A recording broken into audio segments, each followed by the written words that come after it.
From the time I could walk, I belonged to Kael Ashford. Not by blood, not by paper, by something deeper and more consuming. He was 8 years older than me, the heir to the Ashford luxury hotel empire, and the only person in the world who ever made me feel safe. Our families had been entangled for 2 generations.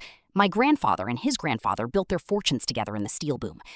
When my parents died in a plane crash over the Atlantic, I was 3 years old. The Ashford family took me in without hesitation.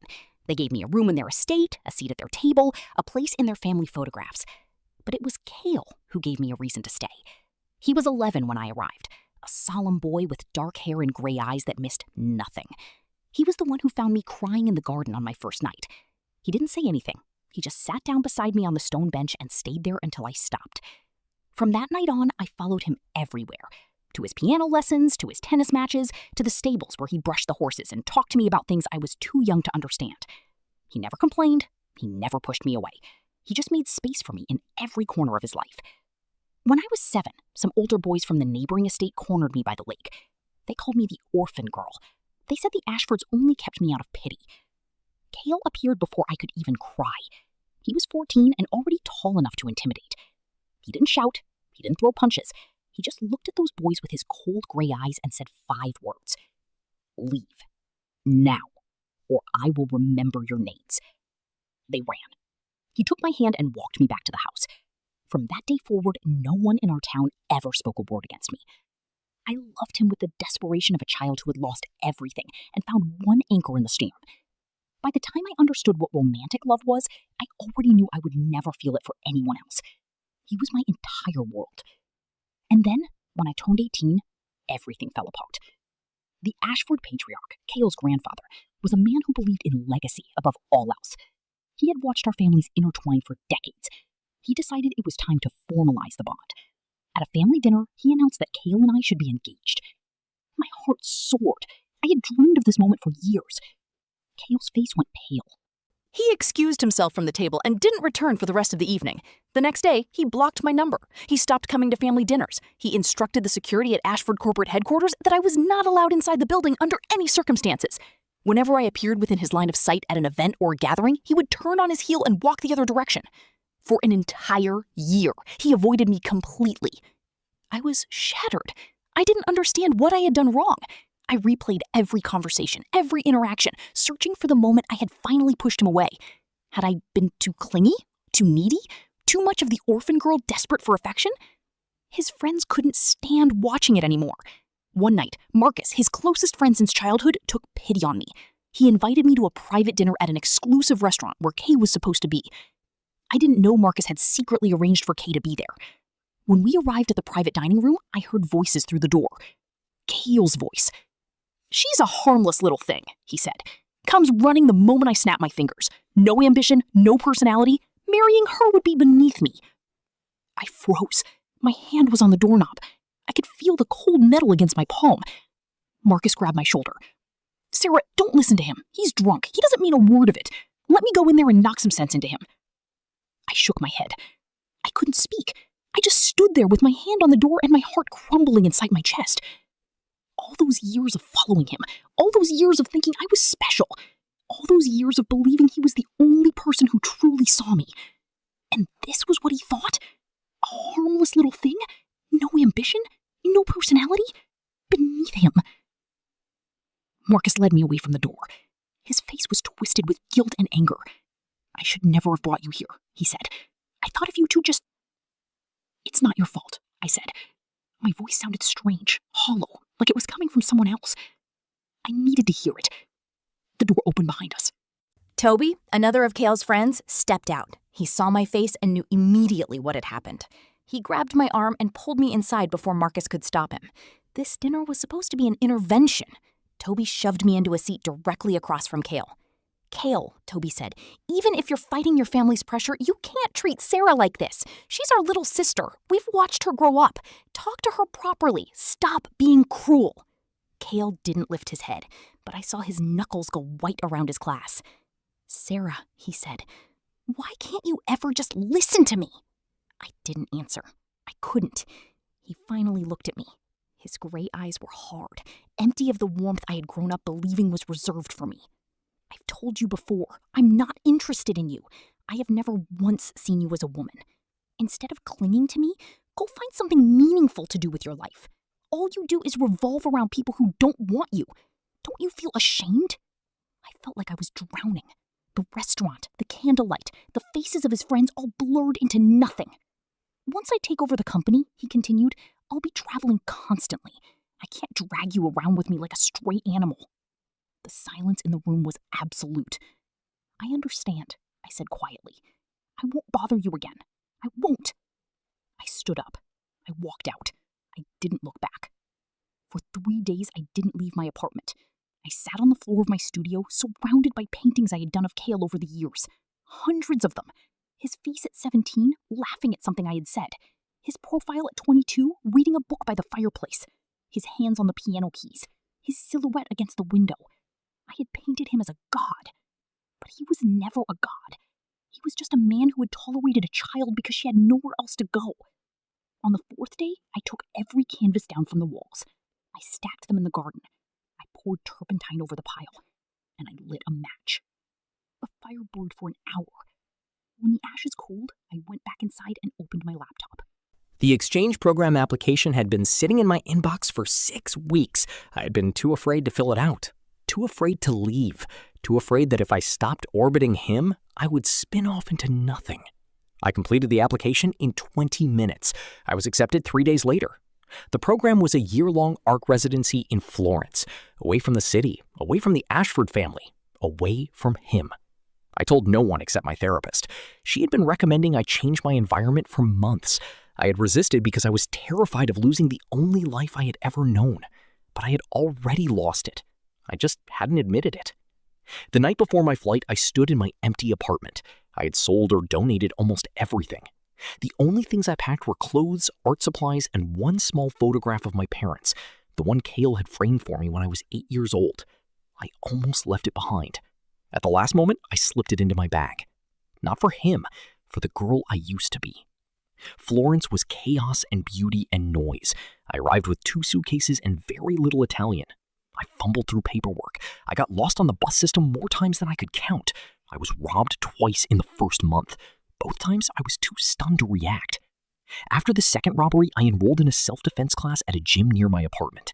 The instructor was a woman in her 50s with scars on her knuckles and a patience that seemed infinite. She taught me how to throw a punch, how to break a grip, how to make myself look like a harder target.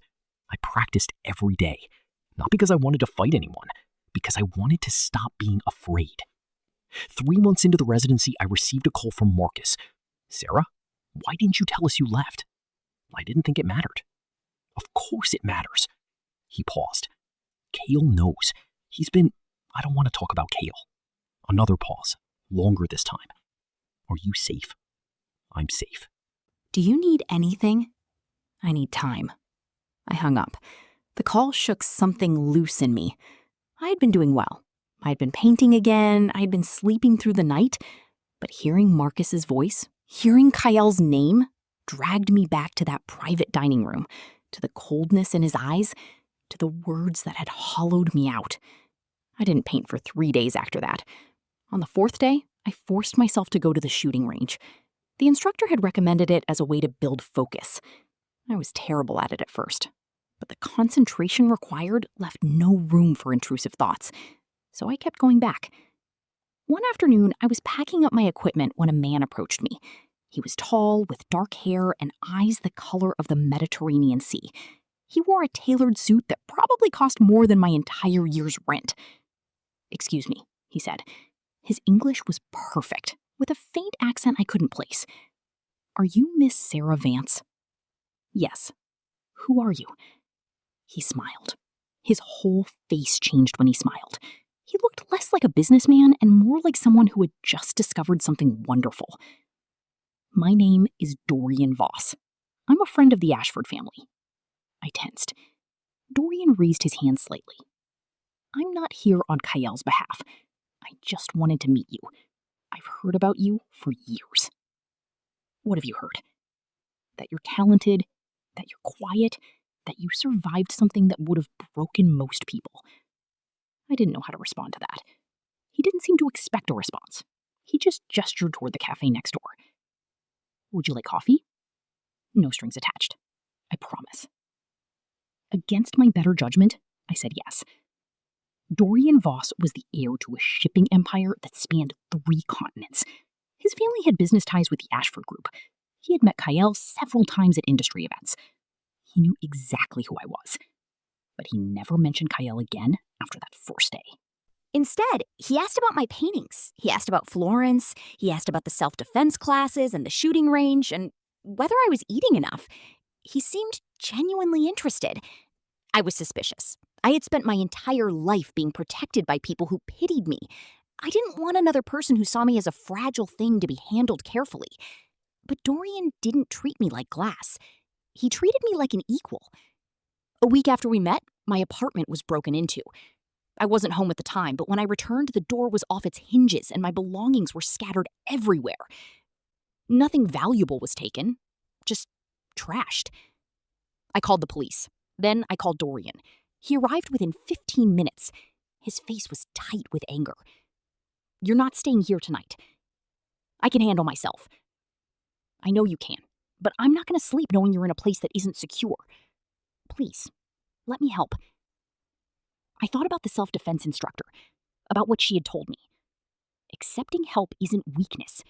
Refusing help you need is just another form of fear. Fine, I said. One night. He took me to his estate outside the city. It was beautiful. Old stone walls covered in ivy, a garden that smelled like jasmine. The butler had already prepared a guest suite. Dorian showed me to the room himself. If you need anything at all, call me. I'm just down the hall. I nodded. He hesitated at the door. Sera? Yes? I know what it's like to have people make assumptions about you, to think they know who you are because they know your family or your past. I'm not going to do that. So whenever you're ready to tell me who you actually are, I'll be here. He left before I could respond. I stayed in that guest suite for 3 days. On the 4th day, I asked the butler if I could use the study on the 3rd floor. Dorian had already told him to make it available to me. I set up my easel by the window. The light was perfect. I painted for hours. Dorian found me there that evening. He didn't say anything. He just pulled up a chair and watched me work. After a long silence, he said, "You know, I've been collecting art for years. I've never watched someone create it before. It's mesmerizing." I felt my cheeks flush. "It's just practice." "No," he said it firmly. "It's not. Don't do that. Don't diminish yourself." I put down my brush. "Why are you being so kind to me?" "Because I know what it feels like to be alone in a foreign country. Because you're talented and you don't seem to believe it. Because when I look at you, I see someone who has been told she doesn't matter, and I want to be the person who tells her she does." I stared at him. "That's a lot of reasons." He smiled. "I'm a thorough person." 3 months passed. Dorian and I fell into a rhythm. He worked from his study during the day. I painted in the corner by the window. In the evenings, we ate dinner together and talked about everything except the past. He didn't push, he didn't pry. He just made space for me, the way Kael used to, before everything went wrong. The difference was that Dorian didn't just tolerate my presence. He wanted it. One night, I woke up at 3 in the morning. I couldn't sleep. I went downstairs to get water and heard a sound from a room at the end of the hall. A door I had never seen open before. I should have gone back to bed. Instead, I pushed the door open. It led to a staircase. The lights were on. I could hear something below. A muffled sound, like someone in pain. I grabbed a knife from the kitchen and descended slowly. At the bottom of the stairs was another door. I pushed it open. Dorian was sitting on the floor, surrounded by shattered glass. His right hand was bleeding. His left hand was pressed against the wall, knuckles raw. He looked up at me, and for one horrible second, I saw something broken behind his eyes. Sera. He tried to smile. He shouldn't be down here. I set down the knife and knelt beside him. What happened? Nothing. Just a nightmare. I get them sometimes. He tried to stand. I pushed him back down. Let me help you. I found the first aid kit in the corner. I cleaned the cuts on his hand. I wrapped his knuckles. I swept up the broken glass. He watched me the entire time, his Mediterranean eyes dark and unreadable. When I finished, I sat down beside him. "Do you want to talk about it?" He was silent for a long time. "My mother died when I was 14, he said finally. She jumped from the balcony of our house. I was in the garden below. I saw everything. I didn't say anything. I just reached over and took his uninjured hand. After that," he continued, "my father locked me in this house. He said I needed to learn discipline. He said grief was a weakness and I had to be stronger. I spent 2 years barely leaving my room." He looked at me. "I know what it's like to be trapped, Sera. I know what it's like to feel like you're drowning and no one can see it. That's why I recognized it in you." I squeezed his hand. "How did you get out?" "My aunt. She fought for custody. It took years, but she won. She brought me here. She gave me a home." He turned to face me. "You don't have to tell me your story. But I want you to know that you're not alone. You're not the only one who's been broken by people who were supposed to protect you." I thought about Kael, about the private dining room, about the coldness in his eyes. "I know," I said quietly. "I think I've known since the day we met." Dorian stayed in the basement with me for 3 days. I didn't leave his side. We read books. We watched old films on his tablet. We talked about nothing and everything. On the 4th day, he emerged looking like himself again. The butler and the maids acted as though nothing had happened, but something had shifted between us. A few weeks later, Dorian asked me to accompany him to a charity gala. "I need a date," he said. "My aunt loves introducing me to eligible women. If I show up with someone already on my arm, she might finally stop." I laughed. "So I'm a shield. A very beautiful shield." I agreed. The night of the gala, a dress arrived at my room. Custom Marchesa. Blush pink. Layers of tulle with delicate floral embroidery. I stood at the top of the stairs in that dress. Dorian looked up from the foyer and froze. His blue eyes went wide. He climbed the stairs slowly and stopped 1 step below me.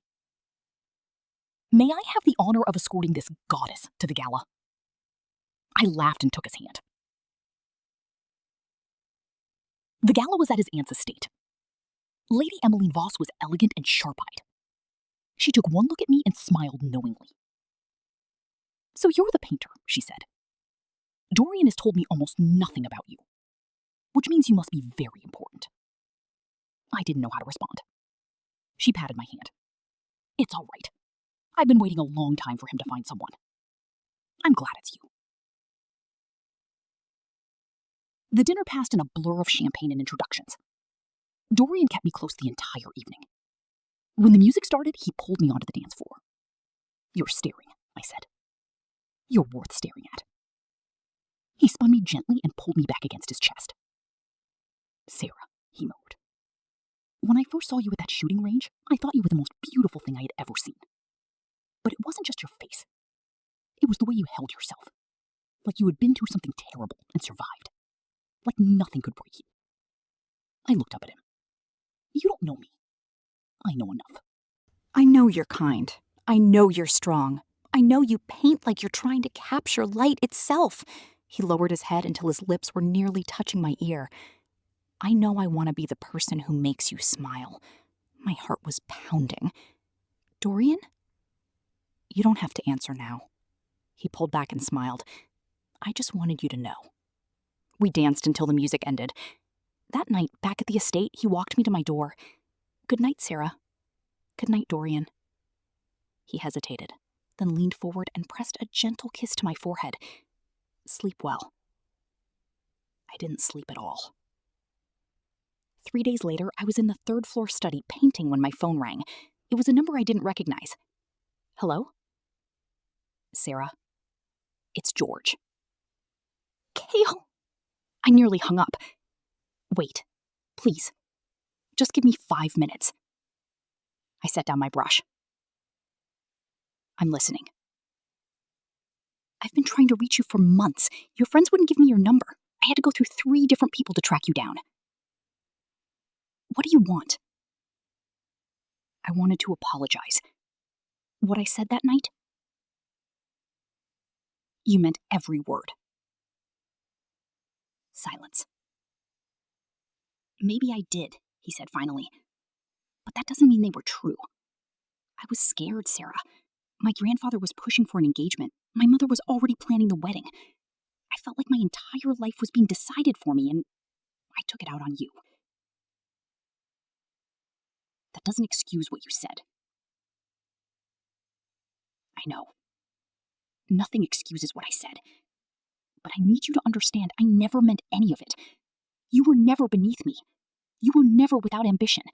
You were the most extraordinary person I ever knew, and I was too much of a coward to admit it. I closed my eyes.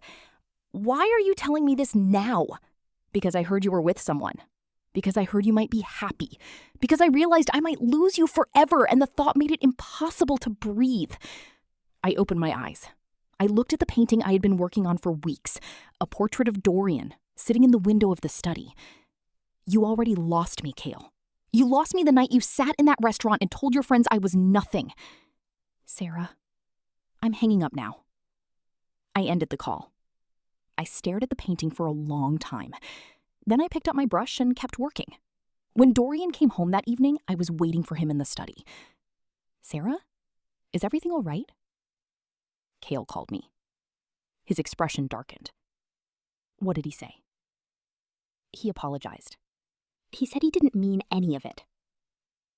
Dorian was silent. I stood up and walked toward him. I told him he already lost me. I told him I was happy. Dorian's eyes flickered. Are you?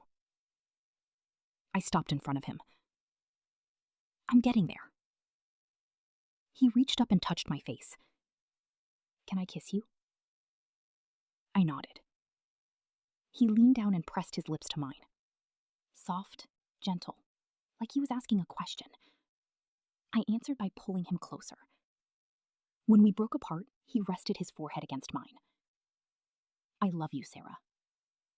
I know you might not be ready to hear that, but I needed to say it. I love you too. He pulled back, searching my face. You mean that? I've never meant anything more. He kissed me again, harder this time.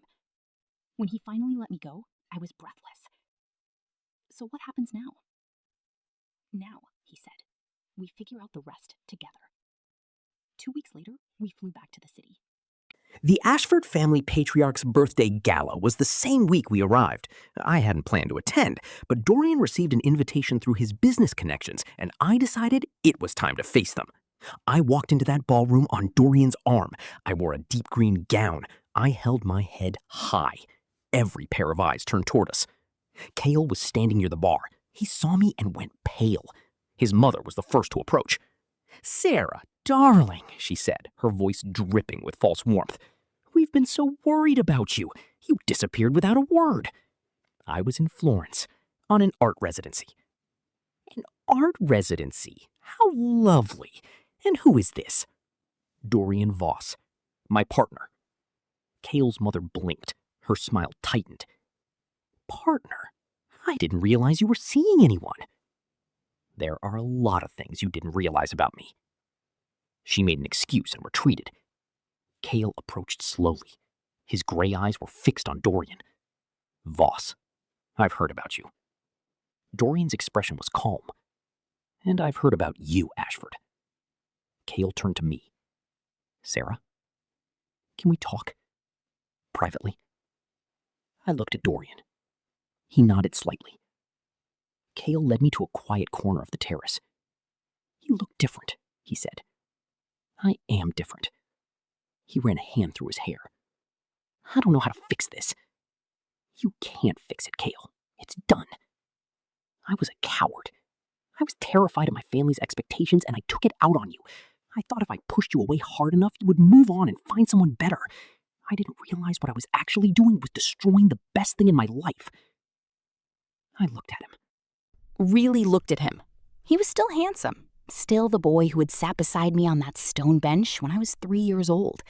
But he was also the man who had called me harmless and ambitionless and beneath him. "You were my whole world," I said quietly. "Do you understand that? You were the only person who ever made me feel safe, and you threw me away." His eyes were wet. "I know. I don't hate you, Kael. I don't even blame you anymore. But I don't love you. Not the way I used to." He nodded. His jaw was tight. "Is he good to you?" "Yes." "Does he make you happy?" "Yes." "Then that's enough." He stepped back. "I won't bother you again." He turned and walked back into the ballroom. I stood on the terrace for a moment, breathing in the cool night air. Then I went back inside and found Dorian. "Everything all right?" I took his hand. "Everything is fine." We left the gala early. We went back to his estate and sat in the garden under the stars. "I used to think love was something you had to earn," I said. "Something you had to prove yourself worthy of.